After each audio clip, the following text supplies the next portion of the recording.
Buenas tardes a todos, bienvenidos a nuestro primer seminario industrial. Hoy con nosotros Juan Pablo Carci con su ponencia, Ciberseguridad para tu negocio, lo que debes saber y nadie te contó. Juan Pablo, máster en e-business y comercio electrónico e ingeniero en sistemas computacionales, certificado como CISP. Cuenta con más de 18 años de experiencia en el ámbito de las tecnologías de información, ha colaborado en la entrega de servicios y soluciones para proteger activos de información, todos ellos relacionados a varios dominios de seguridad, entre los que destacan control de accesos, seguridad física, seguridad en redes, ciclo de desarrollo seguro de aplicaciones, gestión de riesgos y operaciones de seguridad. Es cofundador de la empresa de ciberseguridad Capa 8 y actualmente es catedrático en el Diplomado de Ciberseguridad aplicada a los negocios de la Universidad Iberoamericana. Buenas tardes, muchas gracias, doctora. Por favor, asistentes, les agradezco igualmente su tiempo y atención y espero que a la distancia se encuentren todos sanos y seguros. Espero que estos minutos que están invirtiendo en este webinar pues les sean sumamente valiosos y que podamos ayudarles a minimizar riesgos en esta odisea, ya sea como emprendedores, si por ahí tenemos algún empresario que ya tenga algunas millas recorridas, o si simplemente están ustedes pues interesados en conocer más sobre estos temas que están tomando mucha relevancia actualmente.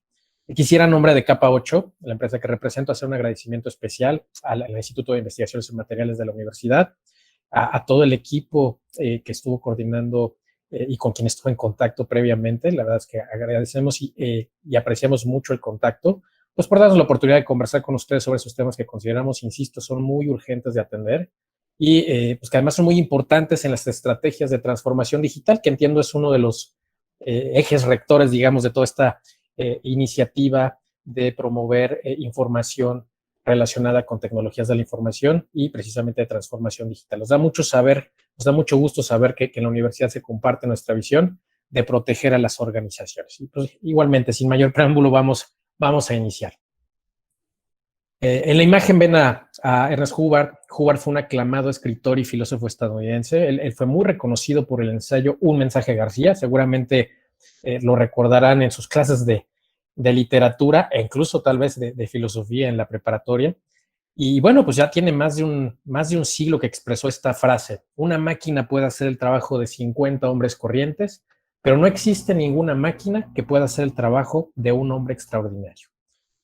Insisto, ya lleva más de un siglo que el buen Hubbard expresó esta frase y bueno, él veía una revolución tecnológica que aparecía en el horizonte dada la automatización que en ese momento comenzaba a formar parte de la cotidianidad después de la revolución industrial y bueno, los avances tecnológicos en campos como la inteligencia artificial, como la robótica, ahora están dando mucho de qué hablar en esta revolución, ¿no? Yo quisiera preguntarles, y seguramente muchos de ustedes habrán visto varias noticias, mucha información en los medios alrededor de la ciberseguridad, sobre todo relacionada con ciberataques, ¿no? Lamentablemente, el año pasado, y ahorita recorreremos brevemente algunos de esos eventos más importantes. Pero, ¿qué piensan? ¿Consideran que el destino ya nos alcanzó? ¿Que tal vez Hubbard sí tenía razón o se equivocó? Las máquinas, la inteligencia artificial ya nos está rebasando. No, ¿qué estará sucediendo? Y bueno, bien, en términos de ciberseguridad, ¿qué es lo que nos trae a la mesa? ¿Ustedes consideran que estas nuevas amenazas tan sofisticadas basadas en inteligencia artificial, aún con seres humanos podemos defendernos? Ahí dejo las preguntas. Y bueno, para ello me gustaría también traer a la mesa esta lámina. Los que son contemporáneos míos, yo estoy en el cuarto piso, seguramente van a recordar mucho esta imagen. Los que no están, son más jóvenes, pues permítanme presentarles a Skynet. Skynet era un personaje de una película muy taquillera de los años 80 que se llama Terminator. Skynet era un programa, era un software que era capaz de controlar todo el arsenal militar de los Estados Unidos con independencia de los seres humanos. Era lo interesante que tenía Skynet. Y bueno, el argumento de la película se basaba en que estábamos entrando en el año 2029. Estoy hablando de una película de los años 80, ¿no? Entonces, se hablaba de que estaban en un contexto durante el año 2029 donde las máquinas gobernaban con inteligencia artificial de Skynet la Tierra. Tenían devastada la humanidad y no es hasta que surge un salvador, un personaje que en este caso es un chico que se llamaba John Connor, es este chico, que se encarga de formar toda una insurgencia y que al final de la historia logra recuperar el dominio de nuestro planeta. Esto después de una gran guerra y de una trama pues, basada en temas de acción sobre todo, pero una gran guerra entre los seres humanos y las máquinas. Y esto parece increíble, ¿no? O parecía increíble al menos en esa década. Sin embargo, cada vez vemos en las noticias, en los medios, insisto, que esto ya forma parte de nuestra realidad. Cada vez vemos que hay más incidentes, más ciberataques que están atentando contra las organizaciones, contra los gobiernos, y pues que muchos de ellos son derivados de ataques incluso de estados-naciones, en los cuales la inteligencia artificial, la automatización y el software están haciendo de las suyas y no necesariamente hay un ser humano atrás de ello. Y bueno, es cuando nosotros tendríamos que preguntarnos cómo podemos protegernos ante ello y si nosotros estamos organizando o iniciando un negocio, cómo podemos también tomar en consideración algunas medidas para que sea exitoso. Me gustaría compartir una experiencia que nos sucedió hace el año pasado, alrededor del segundo semestre. Nosotros en Capa 8 apoyamos, acompañamos, asesoramos organizaciones en su toma de decisiones relacionadas con ciberseguridad. Y en algún momento se acercó una empresa de estas financieras nuevas, de estas fintech. Es una empresa pequeña, de gente muy joven, que estaba adquiriendo el negocio de otra empresa y que estaban evolucionándolo, ¿no? Para hacer esta adquisición se hizo un análisis que en el argot, digamos, en este tema de negocios le llaman un due diligence, un proceso donde se analizan los estados financieros, los procesos, la sanidad de la salud de la organización, de la empresa, pues para validar si es conveniente adquirirlo o no.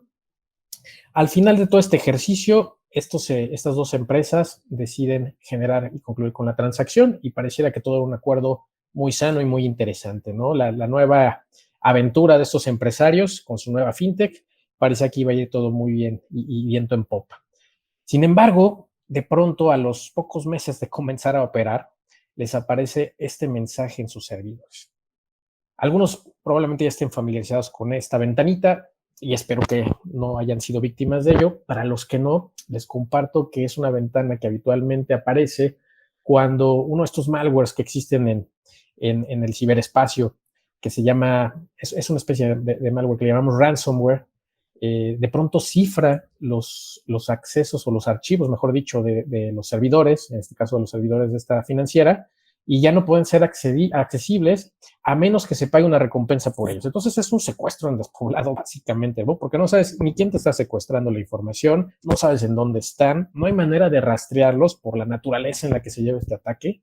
Y lamentablemente no hay hasta el momento, salvo algunas herramientas que de pronto podemos encontrar por ahí, pues alguna utilería, algún software que nos permita poder descifrar estos archivos de una manera segura. No existe garantía, pues, de que logremos salir del problema. La empresa lamentablemente no tenía una buena práctica o una gestión de tecnologías de la información en temas de continuidad y entonces pierden mucha información. Lo ideal para este tipo de eventos es pues tener una especie de plan de contingencia, ¿no? Donde podamos nosotros tener resguardada o respaldada esta información para precisamente casos de emergencia como este. El equipo de negocios, el equipo operativo comienzan a revisar cómo pueden salir del problema y pues al final de la discusión se dan cuenta que no hay mucho que hacer. La pregunta es, ¿cuál es el problema? ¿De quién es la culpa? La culpa fue de las personas que adquirieron esta empresa, la culpa es de los vendedores, la culpa es la gente de TI, que habitualmente le echamos la culpa por todos los problemas que tenemos con la tecnología, o la culpa es del usuario. Y bueno, antes de responder la pregunta, que incluso yo me gustaría que fuéramos analizándolo en conjunto, que fuéramos acompañando con esta discusión la plática, solamente les quisiera compartir algunos datos. Lo que sucedió después de hacer un análisis forense, que al igual que como se hace digamos, en un caso de criminalístico, se revisa qué pasó después de un crimen, igualmente se hace en el ámbito de tecnologías de la información, donde se ejecuta un ejercicio para analizar toda la evidencia y con base en esta evidencia digital y en base en esta poder definir pues qué es lo que pasó, ¿no? Lo que se logró dictaminar fue que la causa raíz fue realmente que un empleado tenía una conexión con un servidor pues vamos, que no estaba actualizado además con el sistema operativo, pero que además el antivirus no tenía las firmas adecuadas.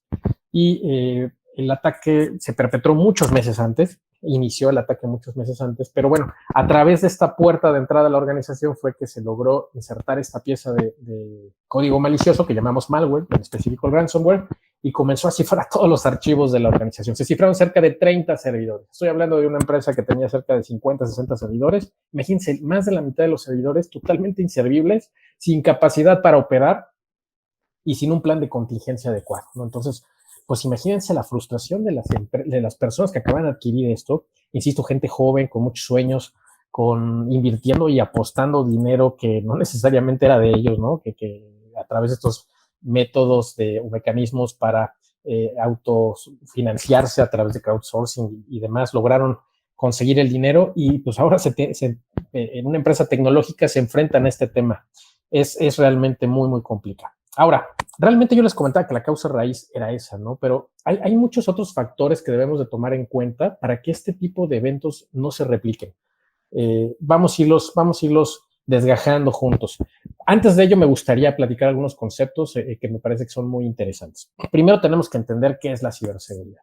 La ciberseguridad, voy a compartirles aquí dos definiciones. Según Gartner, esto lo comentó en 2013, es esta práctica o esta amplia gama de prácticas, de herramientas, de conceptos que están relacionados con la seguridad de la información. La seguridad de la información es una práctica que tiene décadas en toda esta industria, y la seguridad operativa, que la seguridad operativa es también una disciplina que está muy enfocada sobre todo, no estrictamente o exclusivamente a estos ambientes, pero sí en su mayoría hablamos de ambientes de infraestructuras críticas, ¿no? Donde ya hablamos de máquinas, hablamos de, no necesariamente de servidores o computadoras que encontramos habitualmente en una red IT, sino más bien dispositivos industriales. Y es cuando convergen estos dos conceptos que se habla de ciberseguridad.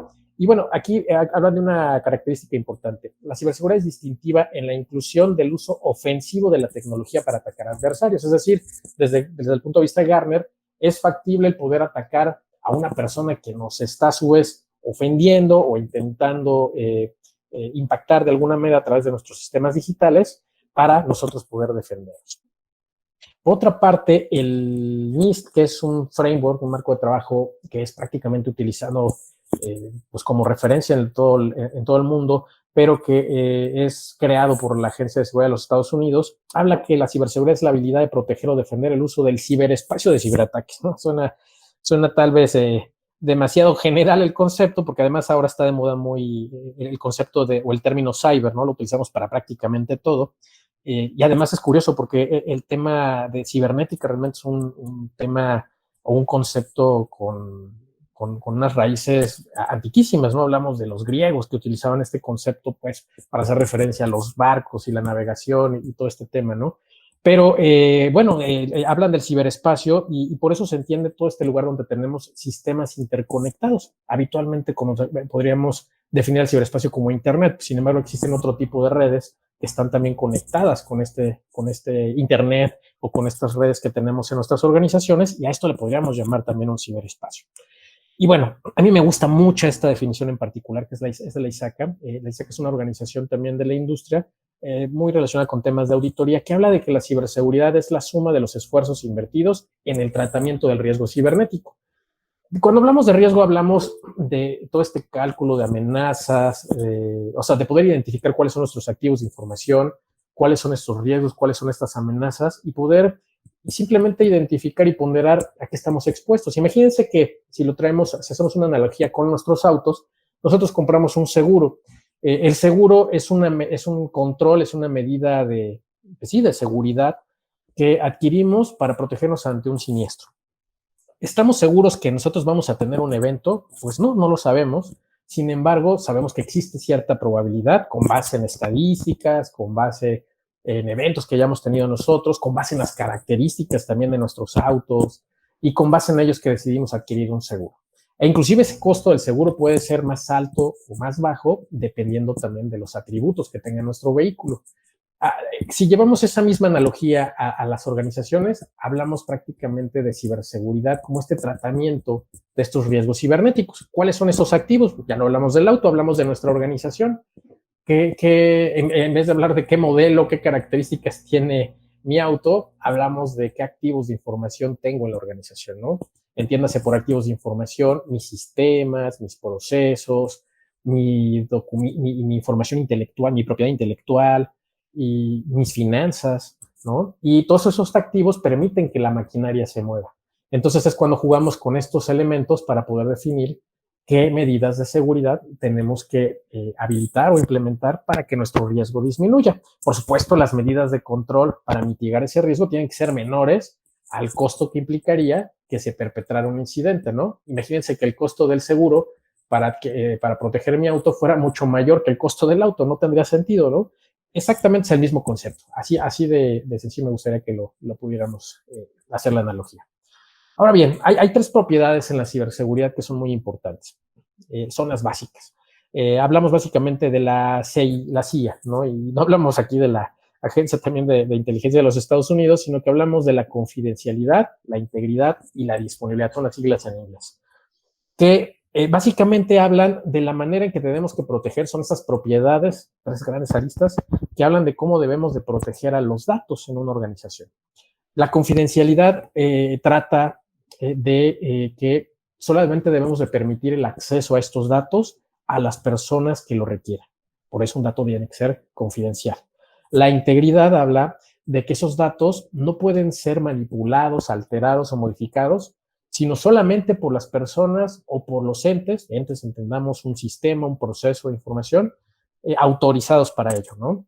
Y la disponibilidad habla de que esos datos tienen que ser accesibles en el momento que nosotros los retiramos. Un ejemplo sería nuestro sistema de correo electrónico. Imagínense que en la universidad necesitamos que el sistema solamente me permita autenticarme a mí como usuario para acceder a mi cuenta, a mi buzón de correo. Eso habla de confidencialidad. Imagínense que alguien modifica o altera mis correos, mis mensajes. Eso sería un atentado contra la integridad de mis datos. Entonces, por eso debemos de resguardar mucho la integridad. Y la disponibilidad es tener acceso a ese sistema de correo cuando yo lo necesite. Cuando yo necesite enviar un proyecto, cuando yo necesite comunicarme con la comunidad, necesito que ese sistema de correo esté disponible. Ahora, los últimos años, a lo que ha venido sucediendo es que debido a estos temas del ciberespacio que les comentaba en la lámina anterior, las personas y los ambientes críticos, por ambientes críticos hablamos ahora ya de infraestructura, por ejemplo, para generación de energía, generación de agua potable, la energía nuclear, estos ambientes se están interconectando ya con las redes tradicionales. Y entonces, las personas a través de todos estos dispositivos, como los que nos permiten conectarnos a través del Internet de las cosas, o estos ambientes críticos a través de estas redes que les comentaban, requieren de una protección, que en inglés le llamamos safety. Y entonces es cuando esta triada de la seguridad en realidad genera una cuarta dimensión y ya hablamos de unas CIAs. Estos cuatro conceptos son los que siempre debemos de tener en mente cuando hablamos de ciberseguridad. Por eso es bien relevante que los tengamos, que entendamos de qué son, de qué tratan y que los tenemos que aplicar en cualquier estrategia. Es curioso, existe una paradoja porque a pesar de que nos estamos conectando cada vez más en Latinoamérica, por ejemplo, el aumento del uso de Internet en esta región está ocurriendo una de las tasas más altas del mundo y sin embargo lo que ocurre es que se comienza a digitalizar el riesgo corporativo. ¿Por qué? Lo que sucede es que en medida de mayor conectividad, es cierto, vienen muchísimos beneficios, ¿no? Tenemos nuevos procesos, nuevos sistemas de información interconectados, comienzan esos procesos de transformación digital, pero esto conlleva también que se genere lo que en esta materia le llamamos una expansión de la superficie de ataque, que no es más que tener más huecos simplemente, o más área, para que un atacante, un ciberatacante, un cibercriminal pueda conectarse a nuestros sistemas de información. Eso es lógico, es obvio, ¿no? Si nosotros tenemos una casa por la cual solamente tenemos una puerta, pues esa es nuestra medida que podemos nosotros controlar, pero si de pronto necesitamos trabajar en una industria, en una empresa donde tenemos sucursales, y esas sucursales las necesitamos conectar a través de internet o a través de diferentes sistemas de información, pues eso conlleva abrir más puertas, más ventanas y pues más sistemas que de alguna manera tienen comunicación al exterior. Y si bien existen controles que mitigan, este acceso o este riesgo, pues simplemente el riesgo siempre va a existir, los cibercriminales siempre están acechando y es por eso que tenemos que estar conscientes y siempre jugar con ese riesgo, identificar cuál es el riesgo y habilitar esos controles para evitar algún impacto. Y muchos de ustedes se preguntarán, ¿qué tan es cierto es esto que está comentando Juan Pablo? Y bueno, permítame hacer un breve recorrido. Hay muchísimas noticias más, pero me parece que esto puede ser relevante desde la última década.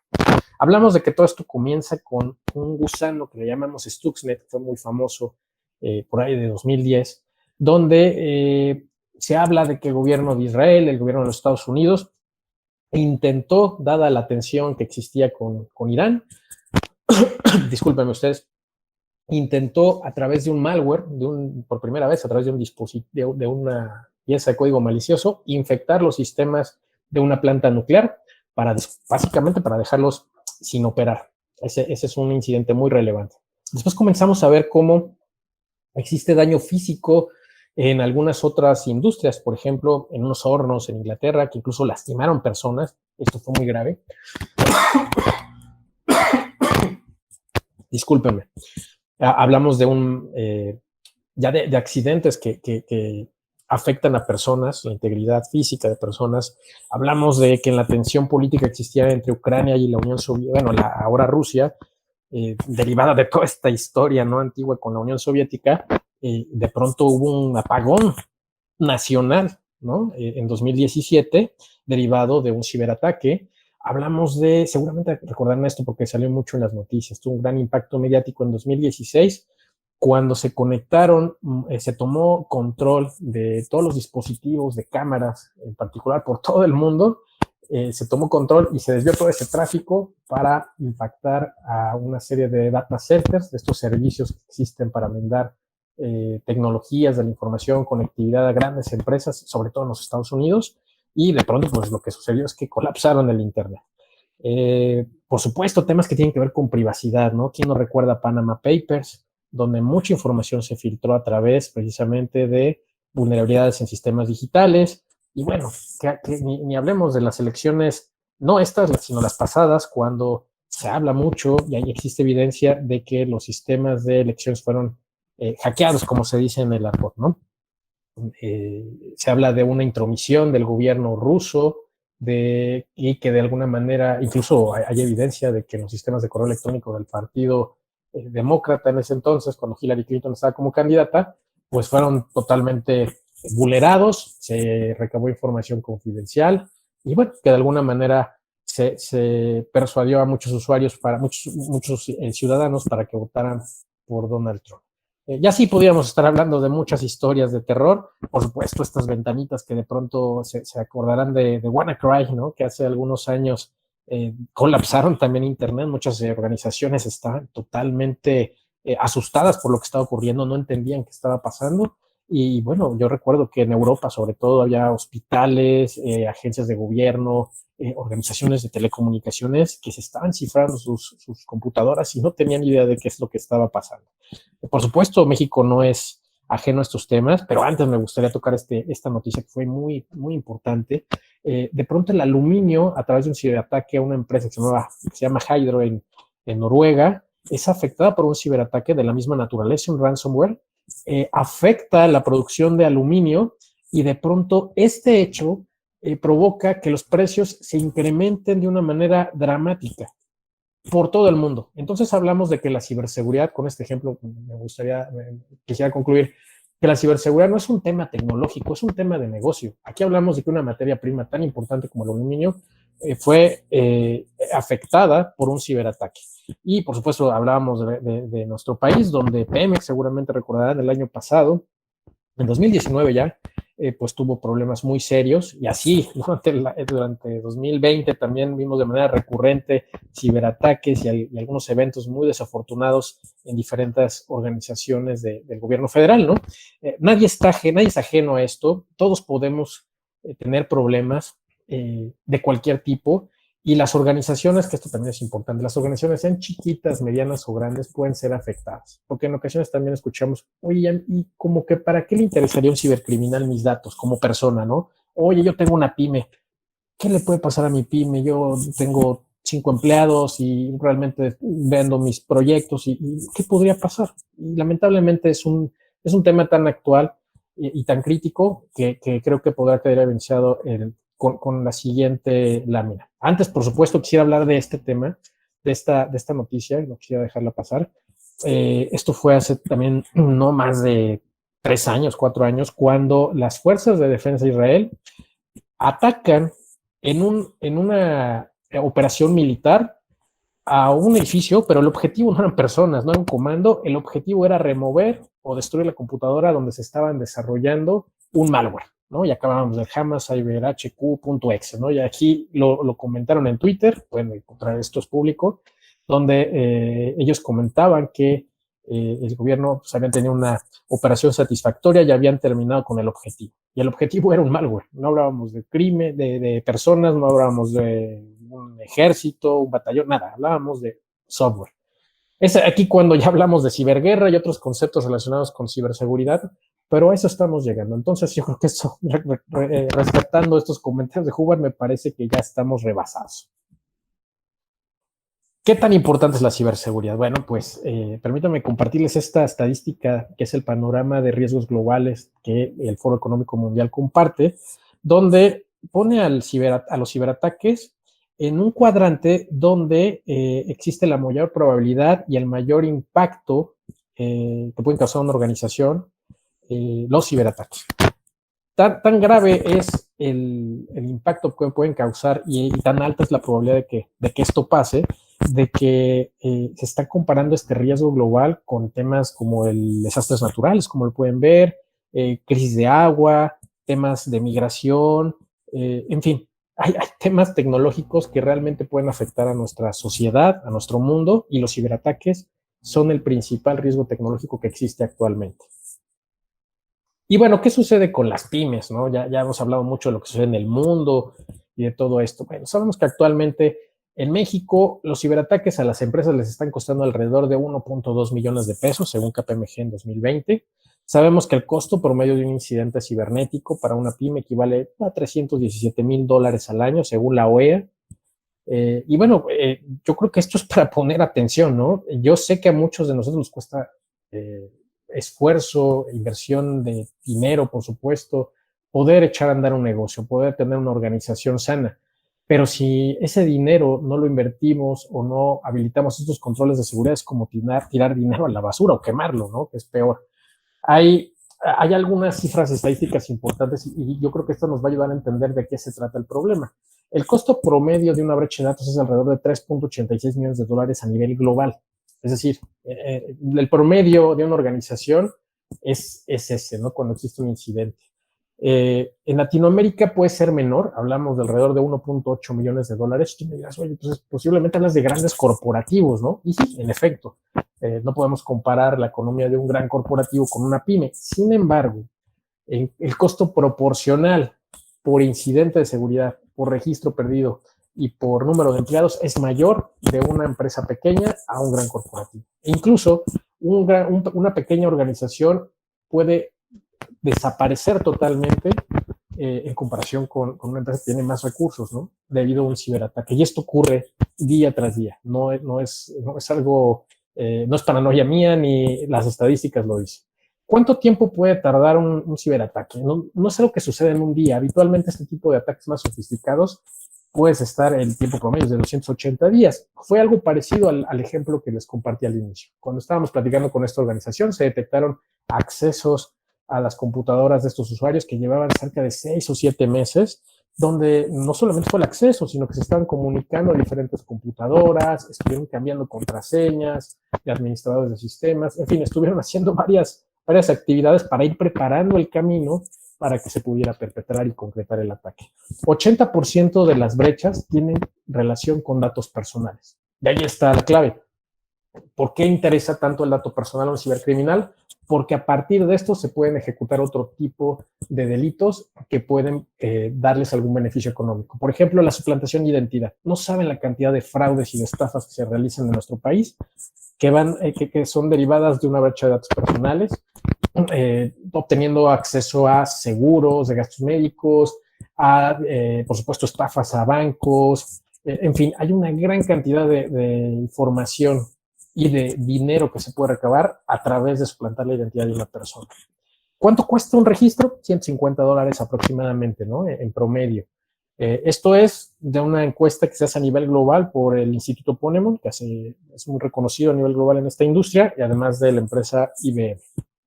Y bueno, para variar nos tenía que caer la pandemia, ¿no? Para complicar un poquito más el panorama.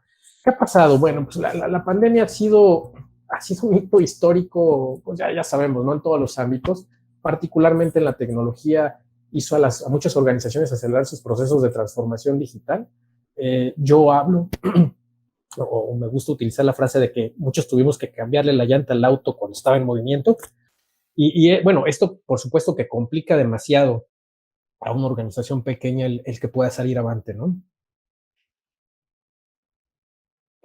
Y mucho de los eventos que los cibercriminales aprovechan a través de la pandemia tienen que ver con el uso de noticias para engañar a los usuarios, a las personas de a pie, con el fin de obtener precisamente estos datos. ¿Por qué? Porque ya sea que pueda obtener o vulnerar a la persona, o porque a través de esa persona que trabaja en una organización yo me puedo infiltrar como cibercriminal a ella y tomar control de los sistemas o perpetrar un ataque más avanzado.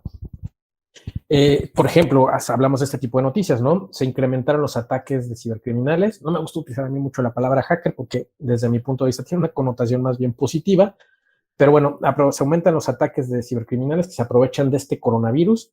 Se habla de 35% de ataques en phishing. Los ataques de phishing son estos tipo de engaños a través de correo electrónico habitualmente, aunque también lo podemos ver en mensajería instantánea o SMS, donde se busca engañar a la persona para que haga clic en algún enlace malicioso, es decir, que se infecte con malware, o para engañarle para que nos proporcione información, que básicamente o habitualmente son usuarios y contraseñas. Vimos también cómo crecían de manera increíble los ciberataques a celulares en México. México estaba en el top 10 de países con más phishing, que estaba relacionado con temas de COVID-19, y llegó el momento en donde la Organización Mundial de la Salud, a ese grado, tenía que estar enviando comunicados para avisar a la gente, a las organizaciones, que tuvieran mucho cuidado también con los correos, con la información que estaba circulando por el ciberespacio, ¿no? Correos electrónicos, redes sociales, páginas de internet, porque además había muchos cibercriminales buscando a través de phishing, algunos otros métodos, engañar a los usuarios, obtener algún beneficio ilícito. Imagínense, la Organización Mundial de la Salud ante una pandemia que nos está afectando de una manera increíble, teniendo que ocupar tiempo para esto. Me parece algo lamentable y me parece lamentable también que como personas no seamos conscientes del efecto, ¿no? Entonces tenemos que cuidarnos como persona, tenemos que cuidarnos como organizaciones para que evitemos caer en las garras de este tipo de cibercrimen. ¿Qué ha pasado después de todo ello? Bueno, como seguramente habrán escuchado, yo estoy aquí en su casa porque no puedo ir a una oficina, ¿no? Y muchos de ustedes estarán seguramente en sus hogares tomando el webinar, ya sea trabajando o estudiando, y ha cambiado nuestra realidad y ha cambiado para siempre. Hay una interrupción repentina de nuestro lugar de trabajo. No estábamos preparados con esos controles de seguridad que se necesitan o que se tenían al menos en las oficinas, y muchos de esos controles se están anulando en nuestros hogares. Lo que buscamos es tener una conexión a internet para poder trabajar o colaborar. Y lamentablemente a veces eso no es suficiente, ¿no? Se necesitan muchos más controles para poder colaborar de manera segura. Los equipos de seguridad se están adaptando a estas fuerzas de trabajo remotas. Si en una organización, y sobre todo en las organizaciones pequeñas, en las pymes, en ocasiones se tienen recursos limitados y es muy difícil poder encontrar una persona que esté dedicada totalmente a temas de seguridad de la información o de ciberseguridad. Imagínense cuando de pronto le cambiamos todo el panorama y además decimos, tienes a todos tus usuarios regados por sus casas y tienes que hacer que se conecten. Y bueno, afortunadamente ya existe la nube, ya existen estos sistemas de información que son accesibles desde internet, pero no tenemos una conexión segura desde nuestros hogares, ¿no? Entonces empezamos ahí a alambrar cosas, de pronto sí hay algunas VPNs, que son estos instrumentos, estos tubos, ¿no? Que nos permiten conectarnos a una red segura y son muy buenos, ¿no? Pero esto se empieza a quedar obsoleto además. Ya hay nuevas técnicas que nos ayudan a fortalecer aún más estos controles. Por otro lado, las organizaciones no estaban preparadas, es la realidad, para estas filosofías de trabajo que les llaman, por ejemplo, Bring Your Own Device. Hay otras más como Kobe o Kobo, donde lo que sucede es que la organización le provee a su empleado, a su colaborador, un dispositivo móvil para que se pueda conectar a la oficina, esto es en el cover o en el copo, o en el Bring Your Own Device, donde el colaborador, el empleado, la persona que está trabajando en esta empresa, lleva sus propios dispositivos y la empresa le autoriza el acceso a los sistemas de información. ¿Qué sucede? La verdad es que no hay políticas de seguridad muy robustas, pues nos encontramos la mayor parte del tiempo con ello. Nos encontramos que la tecnología que se utiliza no está precisamente bien configurada, no está endurecida y además no cuenta con estos controles para que los usuarios se conecten a través de estos dispositivos de manera segura.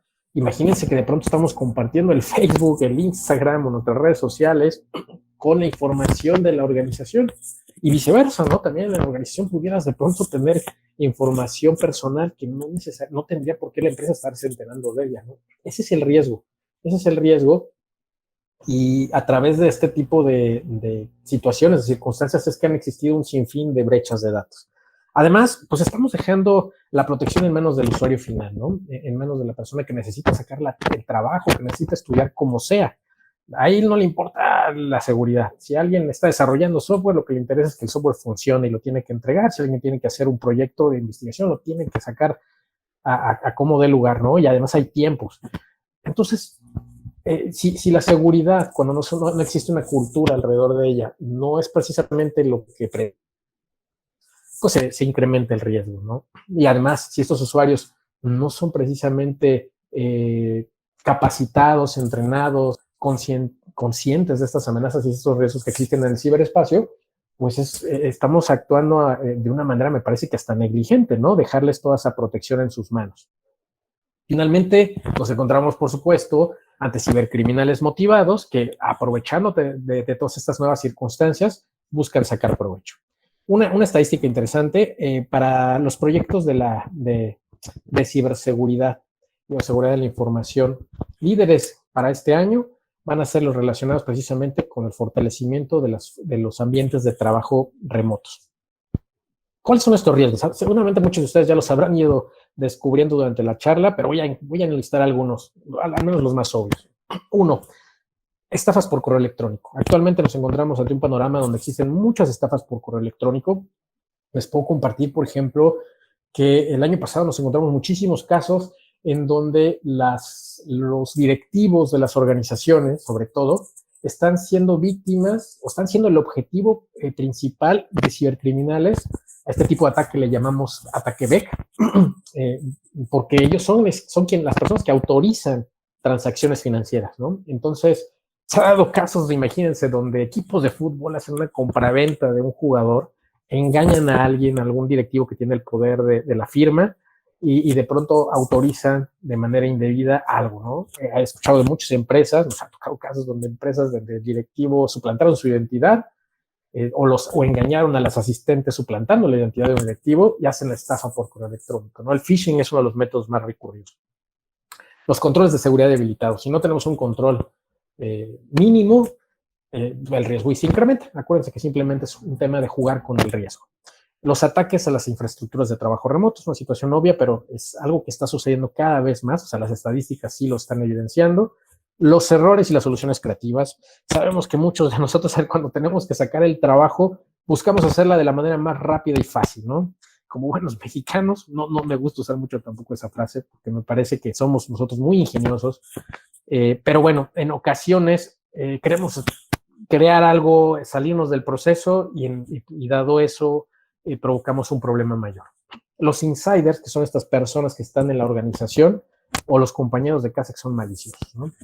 Hay que tener mucho cuidado porque hay muchas personas que no necesariamente tienen pues un interés ético por colaborar o están buscando aprovecharse de alguna circunstancia en la organización, puede ser información, puede ser tener acceso a algún recurso, dinero, y hay que tener cuidado en proteger esos accesos. La mayor parte de los ciberataques, de hecho, se realizan por insiders o por compañeros de casa.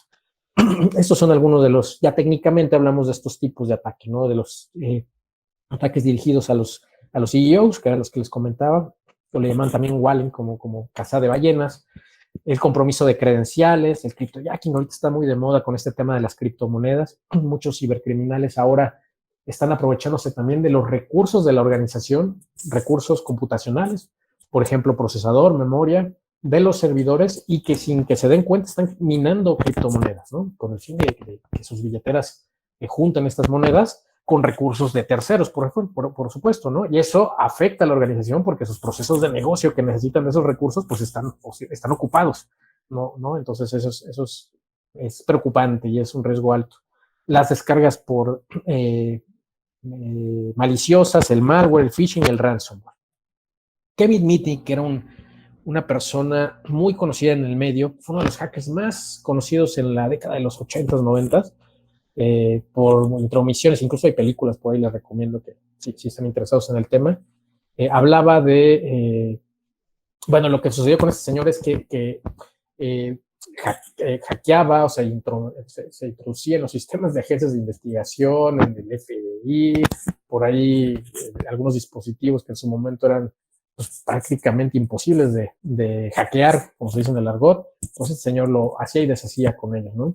Hasta que en algún momento lo capturaron, fue a la cárcel y salió y ahora se dedica, se pasó del lado de los buenos y ahora hace precisamente brinda asesoría sobre seguridad. Y él comenta, las empresas invierten millones en firewalls, que son estos dispositivos de seguridad que habilitamos en nuestras redes, en cifrados, en dispositivos para acceder de forma segura, pero dice que todo es dinero mal gastado. ¿Por qué? Porque ninguna de estas medidas corrige el nexo más débil de la cadena, y el nexo más débil de la cadena, ¿quién creen que son? Pues las personas. Entonces hay que tener mucho cuidado respecto a la educación y la cultura que brindamos a nuestros usuarios. ¿Cuál sería una estrategia que se podría plantear? Va a depender, por supuesto, mucho de las condiciones y las circunstancias específicas de cada organización, pero me gustaría a mí plantear estos grandes 4 pasos. El primero es saber en dónde estamos parados. Es ir al doctor, que nos diga de qué nos duele, que le digamos qué nos duele y que diagnostique qué enfermedad tenemos, ¿no? Para que con base en las medicinas, con base en el remedio que nos dé, definamos un plan de acción, saber por dónde comienzo. Ya sé que tengo gripa, pues ahora, ¿qué tengo que hacer para poder minimizar el riesgo de que me vaya a infectar de algo más grave? ¿Cómo fortalezco mis defensas? ¿Qué tengo que comer? ¿Qué medicinas tengo que tomar? ¿Qué ejercicios debo de hacer para poder minimizar algún riesgo? Por supuesto hay que ejecutar después, ¿no? No se tiene que quedar solamente en el papel, sino comenzar a ejecutar. Y en una organización es muy importante, como decía Kevin Mitnick, que no nos enfoquemos solamente en tecnología. Acuérdense que la ciberseguridad es un tema de negocio. Y entonces, aquí es bien importante que nos basemos básicamente en estos 3 grandes pilares. La gente, por un lado, porque acuérdense que son el activo más importante de una organización. Hay que educarlos, hay que concientizarlos para que sepan detectar o identificar estos ataques, estas amenazas, al menos las más comunes, ¿no? Como el phishing, el ransomware, malware, cómo se comportan en el al hacer uso de sistemas de información. Y no buscamos que sean expertos, lo que queremos es que ellos sepan reaccionar en consecuencia, que identifiquen una amenaza, que si la encuentran no hagan clic, no ejecuten nada que pueda ponernos en riesgo la información de nuestra organización, y que reportemos a la gente experta que se encargue de poder remediar o paliar el problema. Por supuesto, los procesos también son muy relevantes. Los procesos nos indican la manera que son los protocolos de actuación, ¿no? de cualquier organización. Las personas tenemos que saber cómo actuar ante ciertas circunstancias. Entonces es bien importante que se fortalezcan si es que hace falta, o si no se tienen, que se definan esos procesos y que se lleven a la práctica. Y por supuesto hay que habilitar controles tecnológicos, ¿no? Sobre todo ahora que estamos trabajando a la distancia, si bien no es una bala de plata por los aspectos que les he platicado, la tecnología ayuda mucho. Entonces, vamos a estar a la distancia, pues hay que conectarnos de una manera segura, tenemos que habilitar esos controles de autenticación y pues fortalecer toda la seguridad de nuestras tecnologías de información. Por supuesto, para que todo, yo sé que es una frase muy trillada, pero para que esto funcione hay que medir, saber en dónde estamos parados, después medir y mejorar recurrentemente. Es un ciclo de mejora continua. Ustedes que están en todo ese tema de industrial, materiales, saben perfectamente que los procesos justamente su espíritu es justo eso, ¿no? El que podamos seguirlos, medir para que exista una mejor calidad y, por supuesto, optimizar cuando sea necesario. De eso se trata también en ciberseguridad. ¿Por dónde comienzo? Bueno, es difícil cuando no tenemos ni una guía, ¿no? Este sería un pequeño mapa, si me permiten la expresión, de esta imagen, que puede decirles por dónde ir. Tema de concienciación y educación, como vimos, las personas son muy importantes. Los endpoints. Los endpoints son cualquier dispositivo de cómputo por el cual nos conectamos a la organización. Puede ser una laptop, puede ser una tableta, puede ser un dispositivo móvil. Hay que tener mucho cuidado con ello porque no los protegemos. Yo les preguntaría a ustedes, ¿quién tiene un antivirus, un antimalware, una protección anti-phishing en su dispositivo móvil? Y muchos de ustedes estoy seguro que no la tienen, cerca del 80-90%, porque es la estadística global.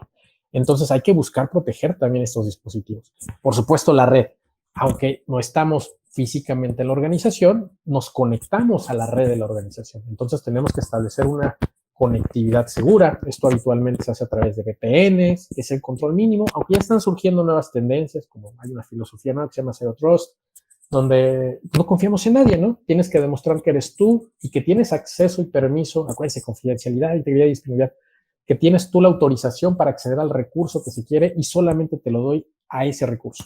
Es importante fortalecer ahí. Por supuesto, los sitios web. Si ustedes tienen páginas web, un portal donde se realizan transacciones electrónicas, un portal para compra y venta, incluso si utilizan la pasarela de pagos de un tercero como PayPal o de un banco o todas estas que están saliendo ahora en el mercado, es importante que tengan seguridad en su sitio, porque lo que sucede, uno también de los grandes problemas que existen en seguridad es que las transacciones se están llevando ahora en Internet y lamentablemente cerca de 70-80% igual de sitios no tienen primero un diagnóstico de cómo está su seguridad. No sabemos si el código con el cual se desarrollaron es seguro y existen una cantidad de ataques y de cuestiones que se pueden realizar por la naturaleza del protocolo que se utilizan en las aplicaciones. Es como su pecado original, así nacieron, así es su naturaleza, por la cual pueden ser vulneradas. Entonces tenemos que habilitar controles en las aplicaciones, tenemos que validar que el código que se está desarrollando sea seguro, que tenga los controles aplicados en el código y que además tengamos algún software que permita protegernos ante ataques. La seguridad en el correo electrónico, porque es el medio habitual de comunicación, buscar protegernos ante ataques de phishing, ante ataques de este tipo BEC, de impersonificación de personas, suplantación de identidad, los dispositivos móviles, como lo vimos, y temas que nos ayuden a la privacidad y a la seguridad de datos. Muchas organizaciones tenemos que hacer cumplimiento a diferentes regulaciones en términos de privacidad. En México tiene que prevalecer ahí la alineación a la Ley Federal de Protección de Datos Personales en posesión de particulares. Muchas personas consideramos, o muchas organizaciones piensan que por tener un aviso de privacidad es suficiente y no es así. Una organización tiene que velar porque esos datos estén protegidos, tiene que proveer los medios y los procesos adecuados a los usuarios, a sus consumidores, para que los datos que le están compartiendo sean accesibles, sean tratados, sean cancelados o opuestos de acuerdo con con el aviso de privacidad que se rigen. Pero ese es el instrumento que simplemente dice cómo se van a tratar esos datos, ¿no? Por supuesto, tienen que existir controles tecnológicos para protegerlos, tiene que existir prácticas de concientización sobre los usuarios que están tratando esos datos, debe de haber una estructura definida de quién es el propietario de esos datos, cómo se tratan esos datos en la organización, a quién los estamos compartiendo, si hay terceros, si el usuario lo autoriza o no. Y bueno, el inicio de esta historia comienza con la Ley Federal de Protección de Datos Personales en nuestro país, pero resulta que ahora que estamos en este mundo más globalizado y más interconectado y que se ha intensificado más con el tema de la pandemia, tenemos ya de pronto clientes o negocios que podemos establecer con otras latitudes. Entonces, si hablamos de Europa, pues resulta que también hay una ley de privacidad, como es la GDPR, un reglamento de privacidad, que a pesar de que nosotros no somos países europeos, en el momento que nosotros tenemos datos de ciudadanos europeos, tenemos la obligación de velar por su tratamiento de acuerdo con el reglamento europeo. Y lo mismo está sucediendo en otros países, por ejemplo, en los Estados Unidos, inclusive a nivel estatal, por ejemplo, ya hay una ley en California, la CCPA, que habla de cómo se tienen que tratar los datos. Y así cada entidad tendrá que ir liberando sus iniciativas, por lo tanto, es algo a lo cual tenemos que prestar atención. Si no se está haciendo ahora, yo les sugeriría que echaran un vistazo y que comenzaran a trabajar en ello. Por supuesto, los fraudes electrónicos. Hay que poner controles para saber quién accede a la información, dónde está la información sensible, crítica, las joyas de la corona, para evitar que nos las vayan a robar. Esto es importante. En las últimas líneas quiero hablarles de la responsabilidad. Tenemos que comprender como dueños de un negocio, como emprendedores, como personas que estamos interesados en este tema de ciberseguridad, que la ciberseguridad es un problema donde la gestión de riesgos es sumamente importante. Acuérdense del seguro del auto. Lo mismo ocurre en la organización. Necesito saber qué pasaría si mi auto se descompone. ¿Qué pasaría si me quedo sin una llanta? ¿El auto sigue funcionando? Si yo me quedo sin un departamento, ¿la organización sigue funcionando? Si de pronto impacta mi reputación o mi imagen por un ciberataque, un hackeo a mi página web, mis consumidores me seguirán comprando. Imagínense un banco que de pronto llega un ciudadano y que en su aplicación bancaria le metan un gol, que sucede muy a menudo, pero que fuera por culpa del banco. Sería lamentable y seguramente ustedes sacarían su dinero de ahí y lo llevarían a otro banco. Entonces hablamos de gestión de riesgos, hablamos de saber qué puede pasar y qué controles debo de aplicar para minimizar. Hay que entender esas implicaciones legales de los riesgos cibernéticos. Hay que recordar que aunque nosotros no somos los directores de seguridad, los gerentes de tecnología o el CISO de la organización, si nosotros tenemos o estamos liderando una organización, tenemos que ejercer un liderazgo y tenemos un compromiso por entender a qué debo de cumplir, qué pasa si no cumplo y cómo me protejo. Y además me parece que la ciberseguridad puede ser un diferenciador. Hay muchas organizaciones, me ha tocado colaborar con despachos de abogados que a pesar de que no son nada tecnológicos, ellos buscan alinearse a mejores prácticas en el tratamiento de información, como los estándares de las normas ISO 27001, que hablan precisamente de estos temas de seguridad de la información. Entonces, ellos buscan esto precisamente para ser más competitivos y porque además al hacer alianzas con despachos de otros países, les van a pedir cada vez con mayor frecuencia este tipo de cosas. Y pasa en todas las industrias. Esto pasa con temas de construcción, con temas de energía, con temas de manufactura. En todos lados estamos viendo que se habla cada vez más de temas de privacidad y de datos. Tiene que ser una ventaja competitiva. Ustedes manéjenlo así.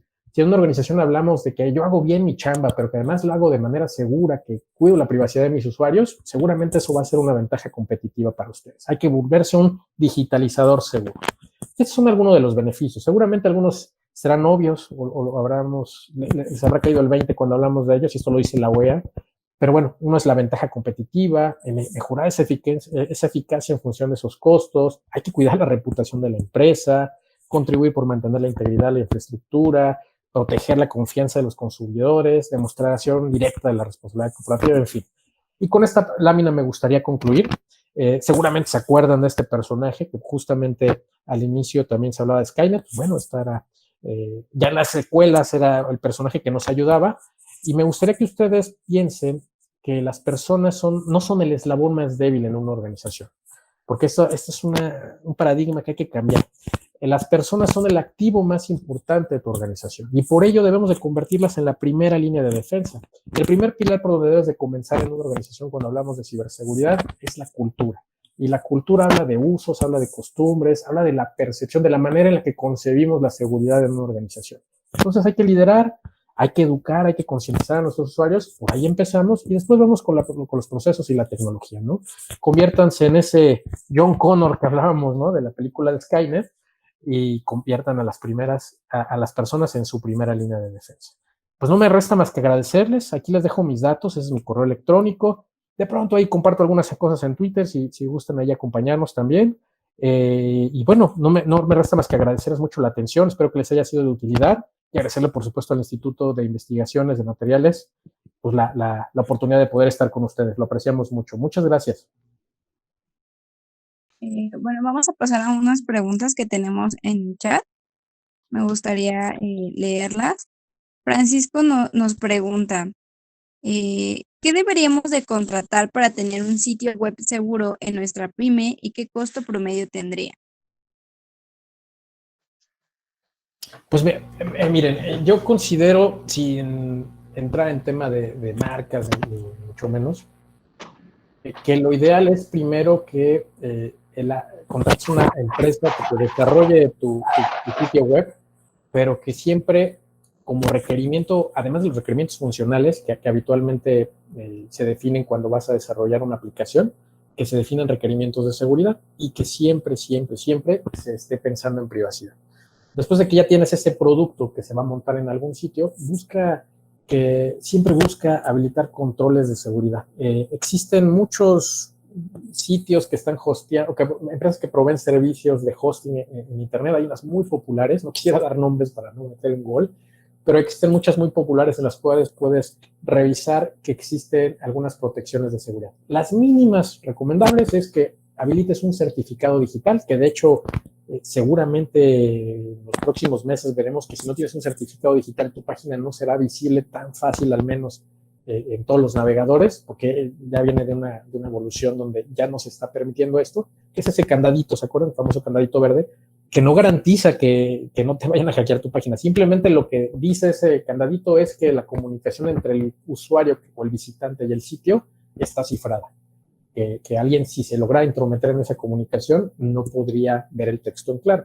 Sin embargo, existen también los controles que reitero, se tienen que habilitar dentro del código para que no suceda nada. Y además estos sitios de hosting proveen algunos temas como revisión de malware de manera diaria, pues que yo creo que sería algo mínimo recomendable. El costo varía muchísimo y depende mucho del espacio que tú necesites.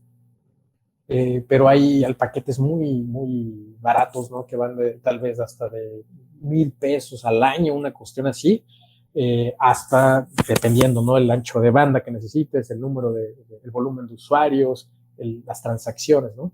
Además, si vas a necesitar hacer alguna transacción en línea, lo recomendable es que utilices una pasarela de alguien que haga eso, ¿no? Que se dedique a eso. Hay muchas mexicanas también muy interesantes que vale la pena que le echen un vistazo. Investiguen así en internet pasarelas de pago mexicanas y lo ideal, ellos te ayudan incluso a que puedas hacer esa integración de tu sitio web a su pasarela de una manera relativamente sencilla para que ellos se encarguen de todo eso, ¿no? Pero sí hay que habilitar seguridad en nuestro sitio. Muchas gracias, Juan Pablo. Bueno, también tenemos una pregunta que nos dice, ¿qué antivirus recomiendas para nuestros dispositivos móviles? Pero si gustas, les pasamos tus datos y ya que se pongan en contacto, si es que no quieres como decir justo como las marcas, o que nos puedes hablar de esto. Sí, de acuerdo, están mis datos, pero además, bueno, comentarles, simplemente hay muchas opciones en el mercado, muchísimas opciones en el mercado. Hay que buscar que tenga la protección para, primero, que sí soporte nuestro dispositivo móvil, sobre todo en temas de iOS, de pronto hay algunas soluciones que no te protegen del todo. Hay que buscar protección contra phishing, hay que buscar protección contra malware particularmente, inclusive contra ataques avanzados. Con mucho gusto estamos ahí si gustan alguna referencia para asesorarles.